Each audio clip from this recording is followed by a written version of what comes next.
Thank you for tuning in. Thanks for being part of our program. Here we are together again on the radio. Just days before the Christmas holiday. Days. And seems like everybody in radio is on vacation this week. But not me. I'm here. Holding down the fort. Against a tide of reruns and bad fill-ins. Staying here and doing the job.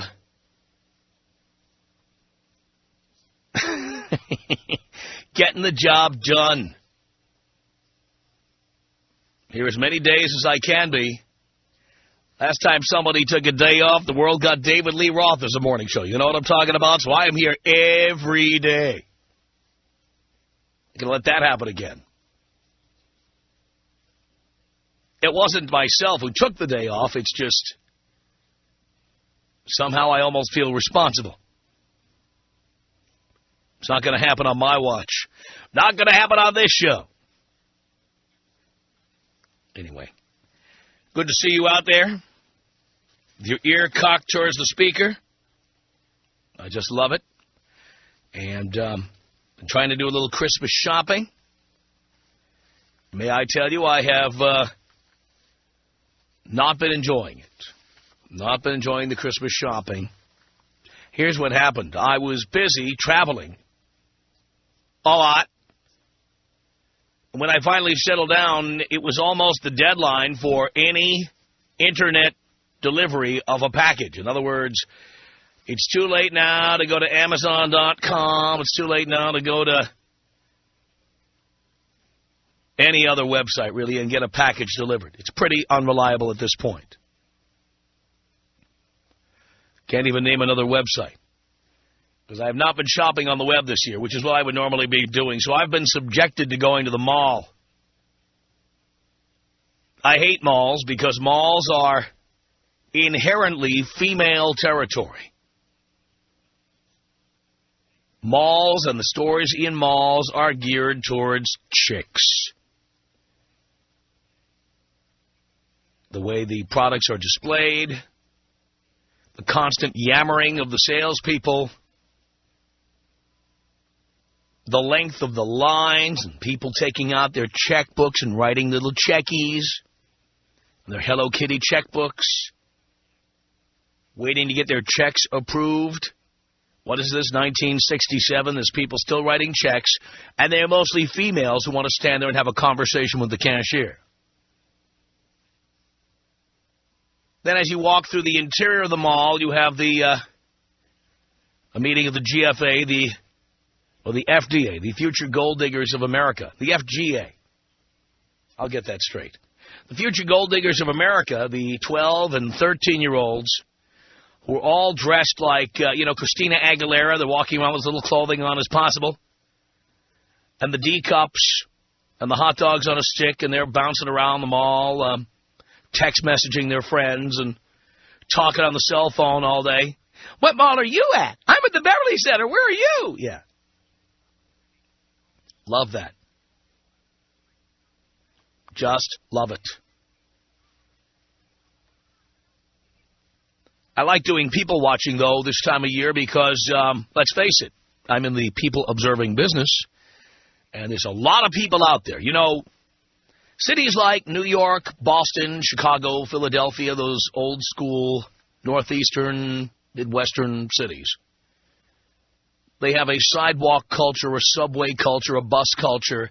You know, everybody's always out in the street. Everybody's walking. People are interacting with each other. And there are some people who live in Southern California who say, I hate that.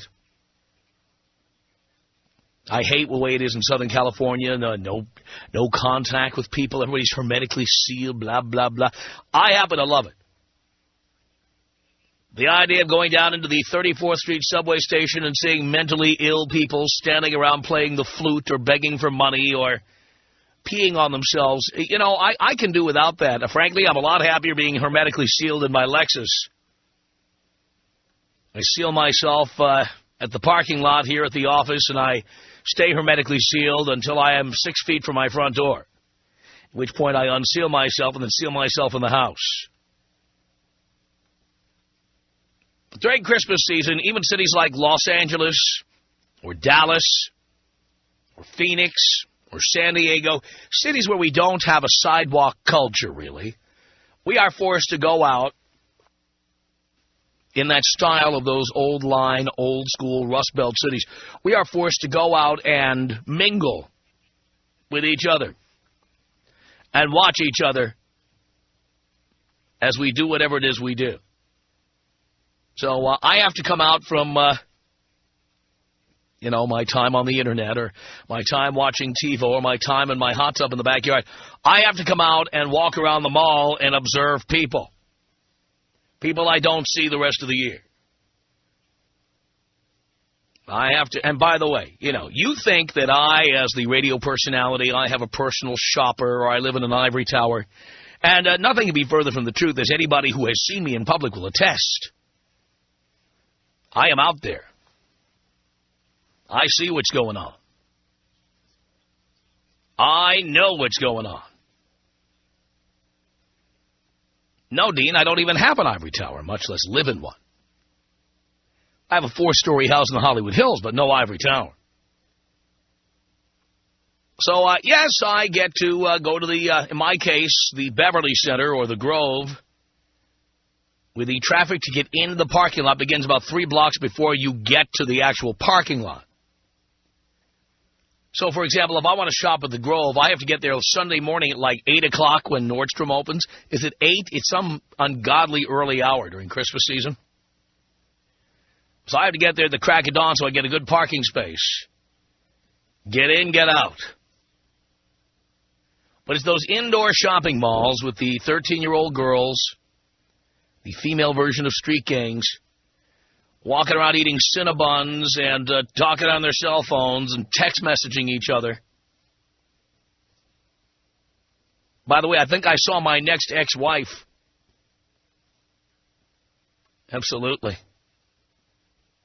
Already a D-cup. She had a Hello Kitty thong on. It's very exciting. But there they are, walking around the mall, talking very loudly. And the stores, of course, are aimed at their moms, many of whom are now divorced and looking to pick up the next sucker or the next sperm donor. So the daughters are wandering around the mall, scantily dressed, practicing up to be gold diggers of the future. Mom, who's chunked up during her marriage, she's now going to Bally's and working out or Crunch or 24-hour fitness. She's hitting that treadmill because it's time to suck in the next sucker. You walk through that fragrance aisle, which, of course, I really don't choose to walk through it as often as I do. But in many stores, it's the first thing you walk through. The fragrance aisle is full of gay Pierce Brosnan lookalikes who want me to try various fragrances. Then the makeup counters with women who don't look like any women you know,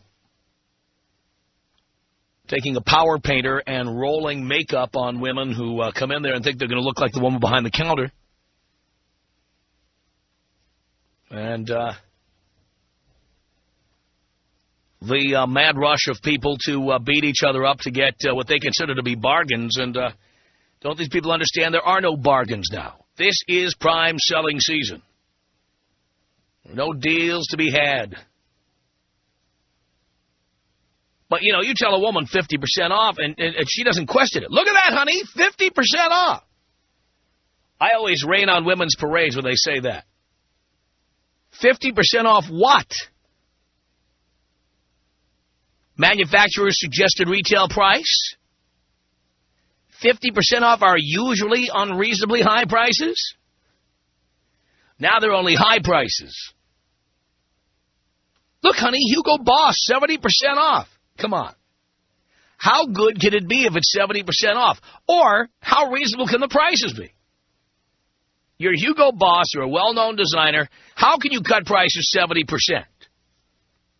And why would you do it during Christmas season? You wouldn't. That's the bottom line. 70% off the clown outfit they tried making this year that nobody bought. I mean, come on. Ridiculous. Not to mention the legions of women out there eating fried dough, Cinnabons, frozen yogurt, ice cream, brownies, scones from Starbucks or the Coffee Bean, crumble cake, drinking chocolate chip frappuccinos, and spending as many hours as possible in this very female-friendly environment that is very hostile to men. And just like the men I've talked about, you can tell the early stages of the relationship. Any Saturday morning, go to the IKEA near you. Ever been to IKEA? Go in. You want to see people with new relationships? Just got together? 10 a.m. Saturday morning, any IKEA. The one I go to, Burbank, but there's plenty of them out there. There's IKEAs all over America. You go in there. There are those new couples. They're still holding hands every second of the day. Honey, look, a bookshelf. Honey, look, a swing. Honey. And IKEA has it set up so that you have to walk through every foot of the place. There are no shortcuts. You essentially have to follow the equivalent of the yellow brick road as you walk past every item that is for sale. And you see these guys who are in the early stages of pussy whipping, all getting dragged around.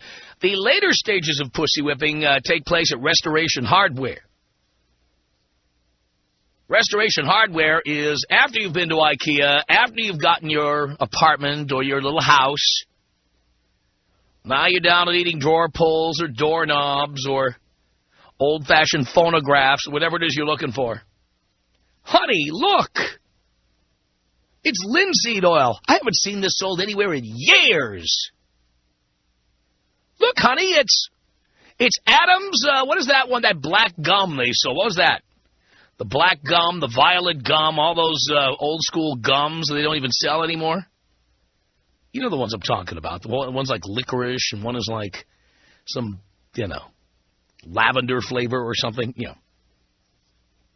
They were big back in the old days. Then you see the young Jewish couples. Look, honey, you bet. Chocolate syrup. Absolutely. Very, very, very difficult to maneuver, to navigate, to concentrate on buying anything for anyone. This is hostile territory for a man. Hostile. Long lines, constant yammering, socializing, people taking checks out and writing checks, taking forever. Pushing your way through the 13-year-old sluts of the future with their Cinnabons. And then going out to that parking lot and having to sit there forever waiting to pay your $1 to get out of the Beverly Center or the $2 to get out of the Grove. Unbelievable.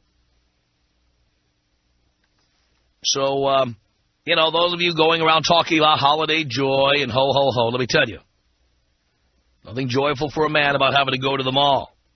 Take it from me. Tom Leykis. Jesse on the Tom Leykis Show. Hello. Hey, Tom. How you doing? Pretty good, Jesse. Good. So check this out, man. I owe you a lot.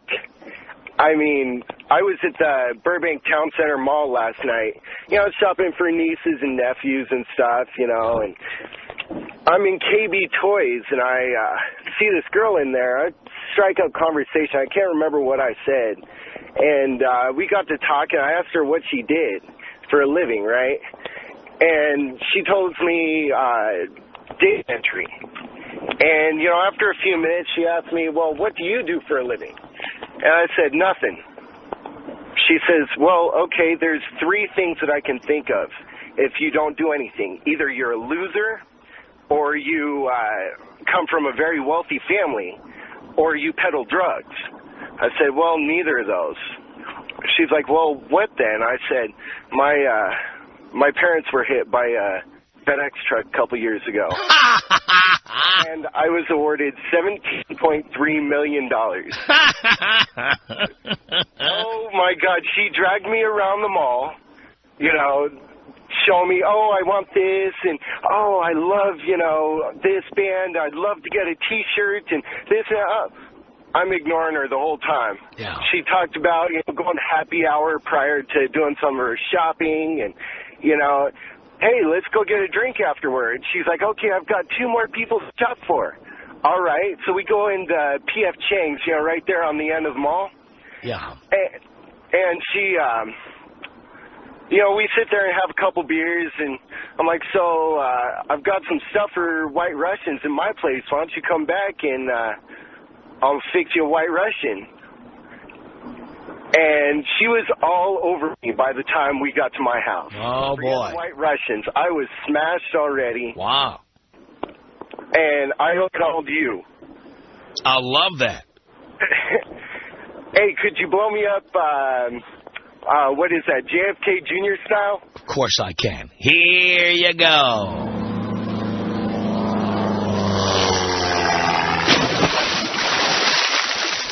One 800-5800-TOM. Those goddamn malls, man. Tell you what. Out there shopping. Watching this all-female territory with terrified men walking around trying to buy cards. Trying to figure out what perfume to buy. Every guy looking like a beaten dog. All the chicks feeling their oats because they're in their environment. The spending environment. The temple of spending. That's where they are.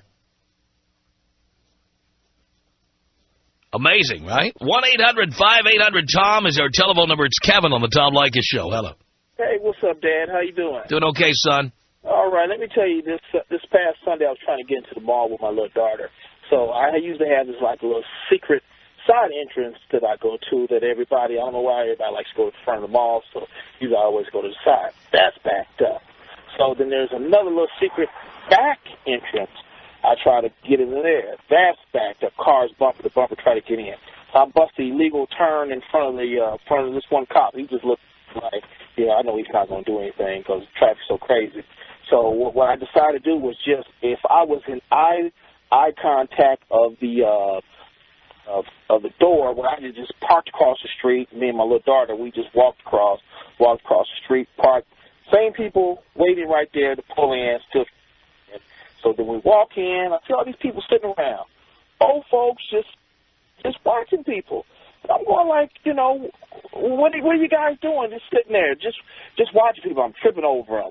And then I get inside there, like you said, the chicks in there just yakking, you people dodging. But, us guys, we know what we want, right? And we want to go in and out. And get it. So we go in there and get it. And, I'm kind of convinced this gold digging is kind of like it's inherited because my little daughter got a little bit of it.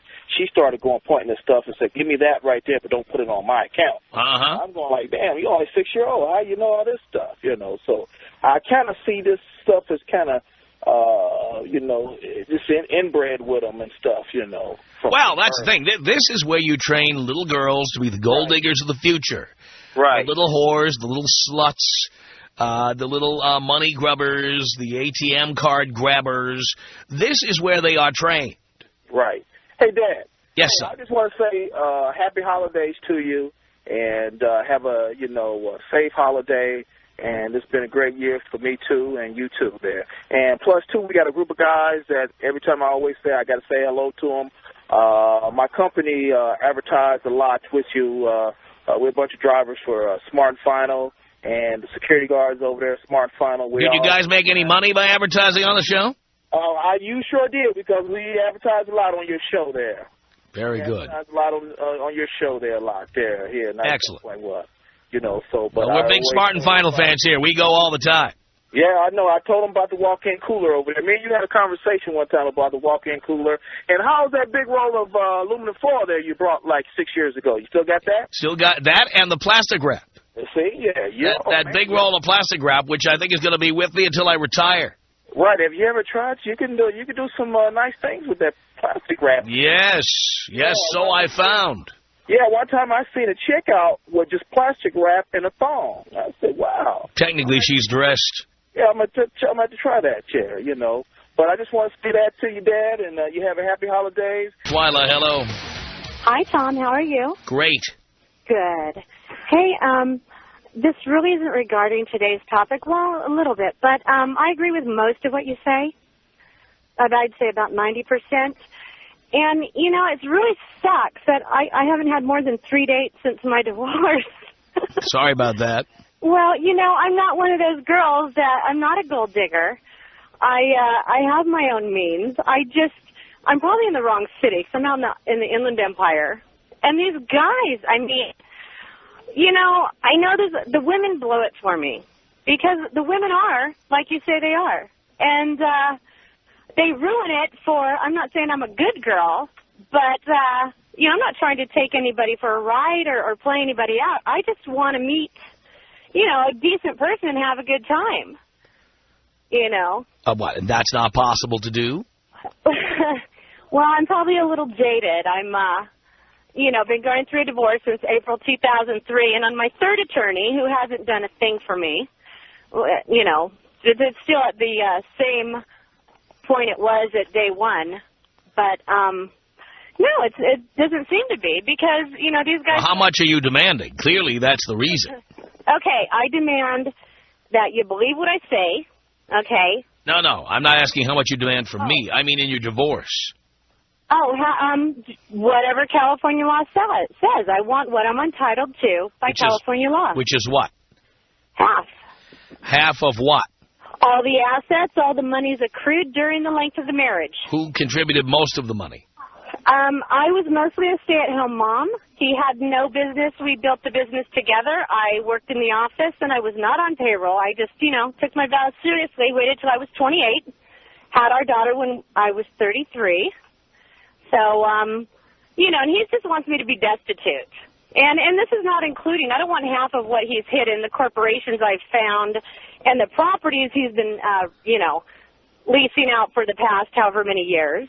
I just want half of what I know that we have, the 2 homes, half of the value of the business, and, I mean, for God's sake, pay child support. That's all I want. Not to be cussed at every time, you know, we do the drop-off and pick-up for my daughter. I can't believe he didn't do a prenup. He didn't have anything, Tom. That's what I'm saying. You don't have to have it. This is the biggest misconception people have. You don't have to have anything to do a prenup. Well, I should have had a prenup. I was 24, never been married, had no kids. He was 28, had a 4- and a 5-year-old, and was divorced. Right. Owed more on his home than it was worth. My God, I was smoking hot. I'm still not bad. Right. So how much is that worth? Honey, it's worth every bit. Well, see, that's what I mean. This is sophisticated prostitution. Well, okay, I honestly, I really don't even care if it was half. Come on, just yeah, but you do. That's why it's taking so long. Well, no. I wasn't the one that wasn't willing to settle. I would have settled for 1/3 of half of what I thought we had. 1/3 of half or 1/3 of the total? I was willing to settle for and take a loss back last... You said 1/3 of half. Simple mathematics say that 1/3 of half is 1/6. I'll take $500,000. I don't know how much he has. Well, he has more than that. I mean, the equity in the 2 homes. How much is that? Do you know how much it is? Absolutely, I do. How much is it? Well, there's about 800. No, let me see. What homes? There's about $1.2 million in both homes, and that's not equity. The business. That's equity. Right. I want half of that. And that's not including the value of half of the business. I don't even care about that. Right. So you dusted up around the office, and you think you deserve half the business. Well, Tom, do you think I deserve half of it? No. No, why not? No, because it was not your creativity that came up with the idea. But it was. It was not you. No. I remember sitting on the steps in the home he owed more on and telling him, you can do it. You need to start your own business. I'll be the office. Telling him he can do it is not the same as coming up with the idea or executing. You know, a push is good, and having somebody do all the bookwork and paperwork and payroll and accounts payable and receivable. All right, even if you got paid for that, how much is that worth? Let's call it what it is, $45,000 a year. Social Security, I don't have any pension, I don't have any retirement. Oh, I'm sure ultimately, if you hold out long enough, eventually you'll get it. Well, I'm not trying to hold out. I tried to settle many times. Right. But he obviously does not want to pay as much as you want to Well, take. and that's not even it. I just don't understand the anger from him also. Still, it's almost 3 years. Well, I don't know. Did you cheat on him or something? No, he cheated on me. I found out later. He cheated on you, and so you kicked him out. No, he served me. He served you with papers. Did he move in with his girlfriend? Not immediately, but he had girlfriends prior, yeah. Right. And he's living with his new girlfriend now, and he was living with his girlfriend soon after. We were reconciling, and he was still with his girlfriend. Right. Well, you weren't really reconciling. He was trying to save himself some money. Right. Well, I was reconciling. Yeah, well, he wasn't. Right. After marriage counseling, one day, his phone went straight to message, so I pulled up at the other that he was in, and he pulled up with his girlfriend. Uh-huh. Well, then I ended up thrown down the stairs. Can I ask you a question? Why would you want to stay with somebody who has a girlfriend? Why would you even attempt to reconcile with somebody who went out with somebody else? Why? I wouldn't. At the time, I knew he had been seeing somebody else. I thought he'd seen her, and he was willing to reconcile. I later found out that was only... He told you that? No, but that was only to screw What up. made you think that if he didn't tell you that? Because I ended up with 23 stitches in my chin, and he tried to take my child away the next day, and he was still with his girlfriend. He had her testify. I'm the suspect. He's the victim. And he never stopped seeing her. There, I think you, dear, I hate to say this, and you don't want to hear it, and you'll deny it vehemently, immediately, but you love all this drama. You say you don't, but you do. Yes, you do. I really don't. Yeah, but you do. You think? Yeah.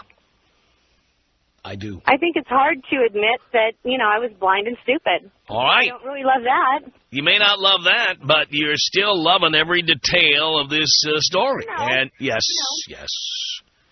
Well, maybe, you know what I want? I want some compassion, some little pity party for me. But I'm just telling you, when I go out... There, you dug your own hole here, okay? Yeah. You got into a relationship with this guy. Uh-huh. You misjudged his personality and his character. Right. After he went out with somebody else, you attempted to reconcile with a guy who clearly wanted to be with somebody else. Mm-hmm. Then they got into a physical altercation with the guy. Mm-hmm. And now you're continuing. You're through 3 attorneys. Dear, right. Maybe it's not the attorneys. Okay. Think hard. So, really? So math is math. I mean... Dear, so you need to have a gut check. Okay. I would recommend you give your kid to mom or whoever takes care of your children. What do you mean, give her? Like, for the weekend. Okay. Wherever you send your kid when you're going out to have a good time. I haven't gone out in years. Why? Well, whenever you go to do anything, okay? You put your kid with a babysitter, your mom, whoever it is. Okay. And I want you to spend a weekend alone and think hard about the following question. Okay. Do you have any responsibility for what happened? Yes. Yeah. How much responsibility do you have? I will always take half. Maybe you have more than half. Probably. You chose this guy. Absolutely. All right? Yes. And now you're complaining about him, but you were the one who wanted to make children with this guy. Right. The guy you misjudged. Right. Now you're all upset about your future and your retirement, and you want half his business and all that. I just want this to be over, and I don't know how to do it. I don't think you do want it to be over. I think you are relishing this. No, I'm not. Honestly, I'm not. 3 attorneys? Look, it's because... 3? He told me he paid off the second one. The first one thought I was an idiot because I reconciled during, her... When I was her client. I mean, come on. Again. Could she have me after that? You were an idiot for reconciling. I know that now. Yeah, but you should have known it then. That's my point, dear. And I do think you are not dealing with a full deck. Wow, that's not nice, Tom. I'm being honest. Do you want me to be honest, or do you want me to be nice? Well, I think you're a little bit off. I think you'd have to take a little more... I think you think that about everybody. He's off, his girlfriend is off, the lawyers are off, I'm off. You're the only one who makes any sense. Did I say that? You didn't have to. I did not say that, and I don't think that... Well, then what is it? No. Yes. No, I don't think that at all. I don't think everybody's off. I know I was way off when that happened. You still are. Really? Yep. Okay. That's why you need to spend time thinking about what I just said to you. Okay, and how is that going to get the property sold and everything divided? It's not. So I can, It's not. Well, I've done that. Tom. No, but you haven't done that because you're calling in here and whining about this and recounting all the drama. And the reality is, look, if you're on your third attorney, there are problems here. Mm-hmm. Well, why is there law in California that you're just entitled to half of what was obtained during the marriage? I mean, does that not have any weight here? There's lots of laws in California, family law, that are not consistently enforced. Why is it that a woman can kidnap a man's child, run away and live in hiding, and still collect child support? Why is that? I don't know, but... Well, all right, so it's not just you. There's plenty of inequities in family law. That's just stupid. I think that's stupid, that women can get away with that. But that's how it is. And it's sad. So stop having a pity party, dear. Okay. All right, I've been divorced 4 times. Believe me, you're not going to get any sympathy over here. So how do I resolve this? Okay, I've already stayed home many a night. I haven't had a boyfriend in a long, long time. And I have been just focusing on what needs to be done. When is the last time your attorney made a settlement offer? He hasn't, Tom. Why not? I don't know, because my ex-husband told me directly that there is nobody who cannot be bought, and he is in my attorney's pocket once again. Well, he's just trying to intimidate you. Okay. You have no evidence of that. Right. And it's my opinion that the attorneys just think you're nuts. Okay, so what should I do? I know I have been really emotional. You tell your attorney that he either settles the case or you're going to switch one last time, and that's it. Okay. I don't have any more money to get my hands on to switch one more time. But I should tell him that? I would say so. Okay. Ask him why he hasn't made a settlement offer. Okay. Okay, it's been very hard to even get a hold of my attorney one-on-one. I'm always talking to the receptionist. Why did you pick an attorney like that, dear? Because he was highly recommended. And he's supposed It doesn't matter. If an attorney doesn't return your calls consistently, he's the wrong attorney. Well, he did in the beginning. Oh. Right. I just don't understand why these homes cannot be sold and we can't just do the math. Well, because this guy has a lot of money and he can hire good attorneys and he can tie you up forever. Which, by the way, is exactly what I would do if a woman tried to get half of everything I had. Well, I didn't want half in the beginning. I don't care what you wanted in the beginning. The honest truth is I've built up my career, my business. Yes, once in a while a woman says to me, "Oh, don't worry. I know you've been fired, but you'll get hired again." That's not worth half of everything I have. So you have got to stop overvaluing your contribution here. The Tom Leykis Show.